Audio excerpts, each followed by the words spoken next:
dan negara segera bertanggung jawab atas kejahatan di Papua. Pernyataan sikap kekerasan dan pelanggaran hak asasi manusia atau HAM yang dilakukan oleh Indonesia terhadap orang asli Papua atau OP melalui aparat negara TNI Polri seakan untuk hingga saat ini dalam jangka waktu kurang dari 1 tahun ini saja.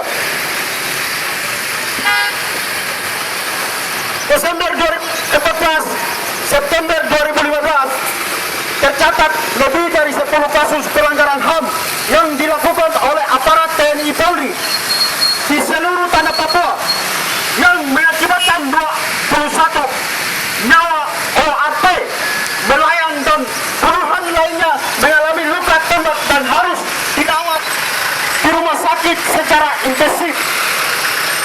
Peristiwa 8 Desember 2014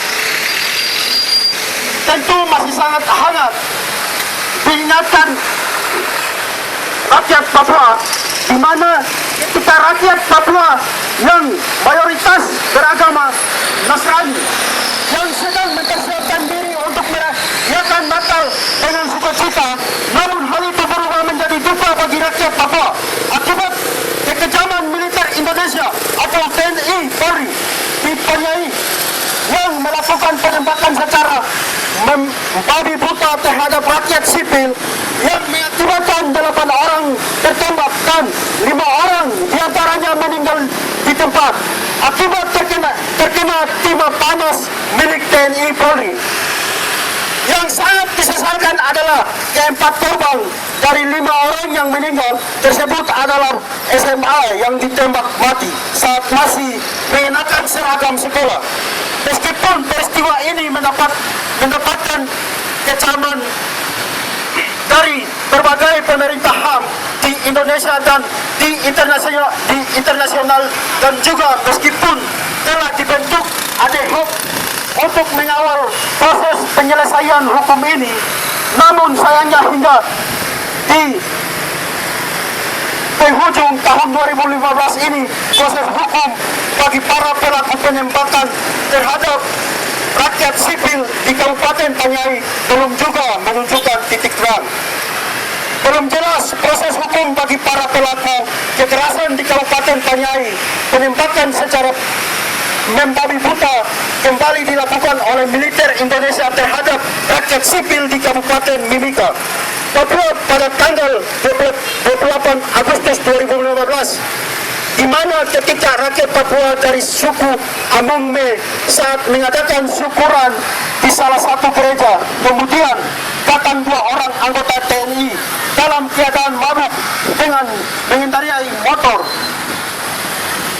Keributan di area tempat diadakannya syukuran melihat kedua TNI yang mengacau pemuda gereja yang bertugas sebagai keamanan acara syukuran keluar dari menegur kedua TNI tersebut. Namun karena tidak terima ditegur, salah seorang TNI mengeluarkan sangkur dan mengayunkan ke arah para pemuda gereja, tetapi sangkurnya berhasil direbut oleh pemuda gereja karena tidak terima sangkur milik temannya direbut. Senjatanya dan mengarahkan tembakan secara membabi buta ke arah para pemuda gereja. Akibat penembakan itu 7 orang pemuda gereja terkapar dan dilarikan ke rumah sakit. Namun 2 orang meninggal di tempat dan 5 orang lainnya kritis di rumah sakit. Baru tepat 1 bulan pasca peristiwa penembakan secara membabi buta yang dilakukan TNI terhadap pemuda gereja di Kabupaten Mimika, kejadian serupa kembali terjadi di Kabupaten Mimika pada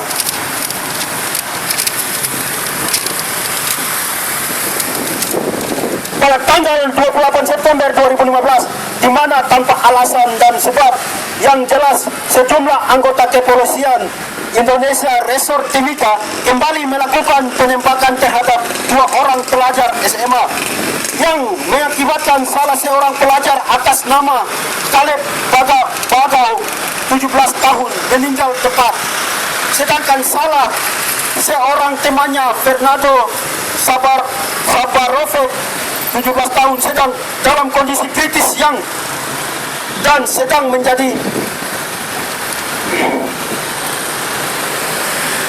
dan sedang menjadi menunturkan bahwa kedua remaja ini sedang nongkrong lalu tanpa alasan dan sebab yang jelas kedua pelajar ini dikepung dan diperondong tembakan secara membabi buta oleh aparat kepolisian hingga mengakibatkan almarhum Caleb Bagau ditembak tepat di jantung dan meninggal dunia. Sedangkan temannya Fernando Sabarovic terkena tembakan di bagian lengan dan juga pada pangkal paha. Dekat kemaluan dan harus dilarikan ke rumah sakit untuk mendapatkan perawatan. Dengan melihat rentetan kasus pelanggaran HAM dan kejahatan terhadap kemanusiaan yang dilakukan oleh negara melalui TNI Polri yang masih dan terus menjadi di seluruh tanah Papua hingga saat ini dan melihat juga tidak adanya penyelesaian serta pemberian hukuman yang tegas kepada para pelaku kejahatan kemanusiaan dan pelanggaran HAM di Papua sejauh ini, maka SUP menyatakan sikap kejahatan kemanusiaan dan pelanggaran HAM di Papua sejauh juga menuntut kepada pemerintah Republik Indonesia rezim Jokowi Yusuf Kala agar segera satu, negara bertanggung jawab atas kejahatan kemanusiaan di Papua. Dua, tuntaskan seluruh kasus pelanggaran HAM di Papua. Tiga, tarik militer organik maupun non-organik di seluruh tanah Papua. Empat, proses dan adili para pelaku kejahatan kemanusiaan dan pelanggaran HAM di tanah Papua. Lima, buka ruang demokrasi seluas-luasnya di seluruh tanah Papua. Sekian pernyataan sikap dan kami menyerukan kepada seluruh aktivis pro-demokrasi dan HAM di seluruh Indonesia untuk dapat bersama mengawal ditegakkannya demokrasi dan HAM di Indonesia. Salam demokrasi.